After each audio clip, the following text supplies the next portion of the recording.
This is a hopefully a fairly quick, we'll try to keep it quick, introductory video for a 3-acre tract at Bull Shoals Lake with direct frontage on the take line over at Bull Shoals Lake. Um, Beautiful, beautiful property with good access to the water. I mean, we'll jump in here. Let's just do that. So here, outlined in red is the property. It's about 3 acres in size, just a hair over, I believe. This entire peninsula that you see here, this is Timber Shoals Ranch. So it's a huge private peninsula, about 600-acre peninsula on Bull Shoals Lake. Bull Shoals Lake, you may already know or may not, it's a Corps of Engineer lake, which means that the water and a buffer strip going back from the water is owned and controlled by the Army Corps of Engineers. And they have that buffer strip so that they can raise and lower the water level down at the dam for flood control and power generation and whatnot, and it won't affect um, the private landowners because the Corps of Engineers has that buffer strip. So generally, private individuals like you and I can't own the actual water frontage on a Corps of Engineer lake. So what you try to do, if you're lucky, is get a property that has frontage on that Corps of Engineer land, on what they call the take line. So because the Corps of Engineer land is public land, it's open for public use. If you have direct frontage on that take line, on the Corps of Engineer line, it's often that's what's considered lakefront on a Corps of Engineer lake because you have direct physical access across that land to the water. And that is the case on this one. It has about 265 feet of direct frontage on the Corps of Engineer land on the take line. Um, so let's hop in here. Like I said, here's the peninsula. This dotted line that you see toward the top of the video, that's the state line between Missouri and Arkansas. So Missouri on the north, Taney County, Missouri, Boone County, Arkansas on the south. When you're coming to the property, you'll take Moe Ark Road to the south, right down to the state line. You'll see a gate there, which is this guy's driveway. You'll actually jog to the left. Moe Ark is a paved road. You'll jog to the left on a gravel road, the gravel easement road. So now you're in Timber Shoals Ranch. You're in Boone County, Arkansas. So start heading south. You'll come to a Y, stay to the right. You'll come to another Y, stay to the right. And you just keep on trucking to the south for, I believe, about a mile and a half, roughly. And then you're going to see the property on the right side, so on the west side of that easement road. Definitely print out the maps and whatnot from the listing when you come to visit the property because it can be confusing the first time. We can also send you the link for this interactive map. This is a program called Mapright. So you just need to get the free Mapright app, Mapright, all one word, Mapright, and then we'll send you an email which contains a link. Click on the link. It'll say, do you want to open this within the app? You'll say yes. And then not only will this map pop up, but there'll be a little colored dot to indicate exactly where you are. It works off the GPS of your phone or tablet. So it is absolutely awesome when you're driving to a property, especially the first time. And it's great for walking the boundaries too, because you can just have your phone in hand and be walking the boundaries and see right where you are. Okay, a couple spots you can put your boat in the water. To the north, we've got the State Line Cove. We've used that several times. This pink line, this is not actually an easement. This is a meadow. We happen to own the south side of this meadow, and you're welcome to cross it. As soon as you get to the shaded land, that shaded area, now you're on the Corps of Engineer land, and there's a trail that goes right down to State Line Cove. It's a gentle gravel, hard-packed gravel slope into the water. We've launched jet skis and pontoon boats there. It's awesome because it's extremely private. There's really no roads to it. So unless you have permission to cross this private meadow, you can't get there with a vehicle. So you're not likely to have anybody else putting a boat in or whatnot. And there's plenty of open area where you can just stick your boat and trailer for the day. So that's one spot. Another one, which is actually closer to the property, is follow the road on down. Here's the property. Whoops, there we go. And then keep going south for about a quarter mile on the main easement road. You'll enter the Corps of Engineer land and just follow that roadway on down to what we call the sandy beach area. When the water's low, there's an amazingly beautiful sandy beach area, hundreds and hundreds of feet of pure sand. And when the water's high, it's still a gorgeous area as well. It just covers that sandy area. So when we were out there about a week and a half ago, the water was fairly high. It was up to about this vegetation, but we still had a nice place to.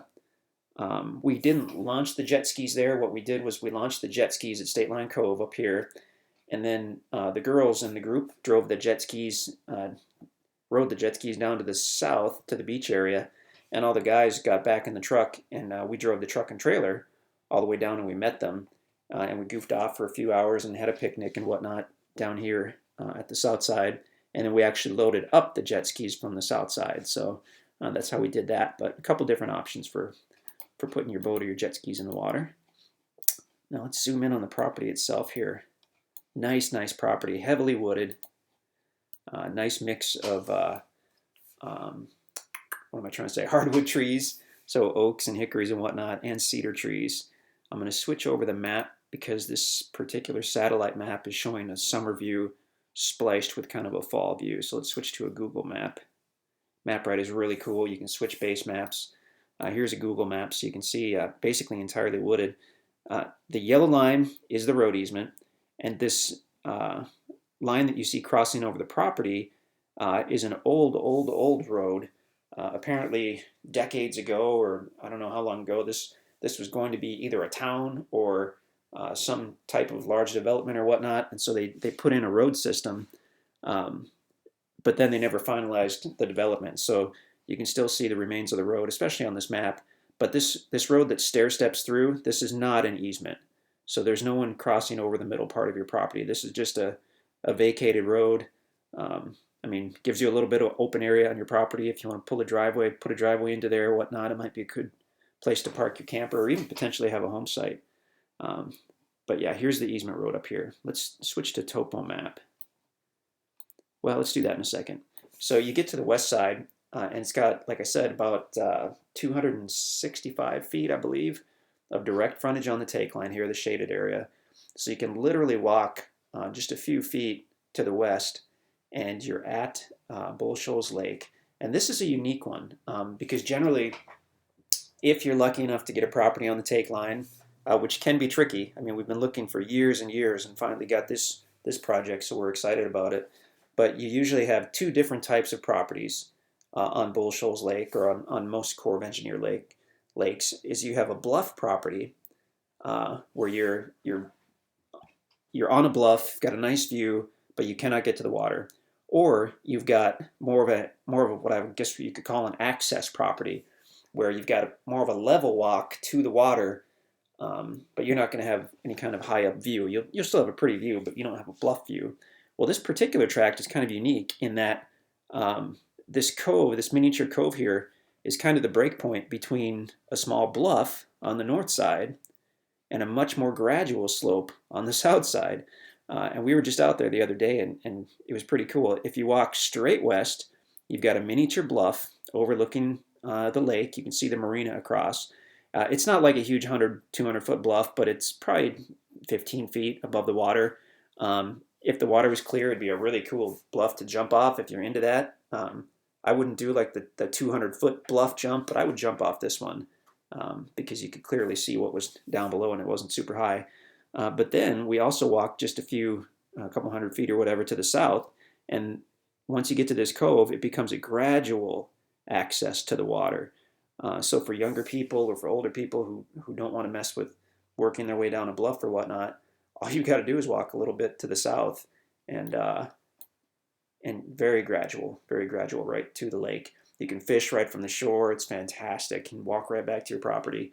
In fact, I think at the end of the ground video, we have a small clip where we're out on this particular peninsula here. So check out the listing in the end of the ground video to see that. But let's switch over to topo map. Actually, before I do that, if you're curious what this area is, this was a very small private quarry. Years and years ago, they quarried some rock to use for the front of some houses. So picture like the flagstone rock, they quarried that there to use for a natural front on some really nice houses in the area. So that's all that is. Okay, so here's a topo map. This shows it pretty well. It's basically level here. It's the highest on the northeast side. It's basically level, but then it slopes down very, very gently as you're moving westerly. So gentle slope down here to the west. And then it's kind of hard to tell on this topo map, but if you go straight west, you've got that miniature bluff. As soon as you cut southwest to this cove area, much more gradual. So, I mean, you really have the best of both worlds there, which is super cool. We rode the jet ski past this little cove when we were out there about a week and a half ago, and went and goofed off at the marina, which is really cool. Tucker Hollow Marina is directly across, so that's convenient for gas and snacks, and I believe they have a little cafe there or a grill or whatever. But then as we were coming back on the jet ski, we were pulling in close to this cove, and a bald eagle flew right over us, and he perched in a tree right about here. So we've seen him out there, or her out there, a couple times since then. So somewhere along the shoreline is probably where the bald eagle nest is. So there you have it. That's a pretty good overview. Access to miles of shoreline on Bull Shoals Lake. This Timber Shoals Ranch, the peninsula itself, has about 5.5 or 6 miles of shoreline. It's something pretty crazy. And the cool thing is, say the Sandy Beach area and the State Line Cove area, although the shaded area is open for public use, you can't get there by vehicle unless you go through the private roads at Timber Shoals Ranch. So really, it's more or less for property owners to use. I mean, you could spend days at the Sandy Beach area and never see somebody else. It's just really cool. I mean, I guess other people could potentially access it by boat, but not too likely to happen. So it kind of makes it almost like your own private beach, which is pretty sweet. So there we have it. That's tract 57 at Timber Shoals Ranch. One of the very nice tracks with direct frontage on the Corps of Engineer land. I mean, I could talk about this lake in this area. Corps of Engineer lakes are great. Table Rock Lake by Branson is a Corps of Engineer lake. So if you're familiar with Table Rock, then Bull Shoals is a similar situation. Yeah, pretty fantastic. Check out InstantAcres.com to see if this tract is still available. We've got some property covenants in place at Timber Shoals Ranch. Basically, if you're going to build any type of standard home that's at least 600 square feet on a concrete foundation, you're probably going to be good to go. But check out the covenants. They're designed to be minimally restrictive, make the property very usable, and still protect property values. So you can camp out here, you can hunt on your property. I mean, all that good stuff. I mean, that's what it's for. It's fantastic. Wildlife is great on this peninsula. It is loaded with deer and turkey, and apparently bald eagles. So check us out at instantacres.com. We would certainly love to work with you.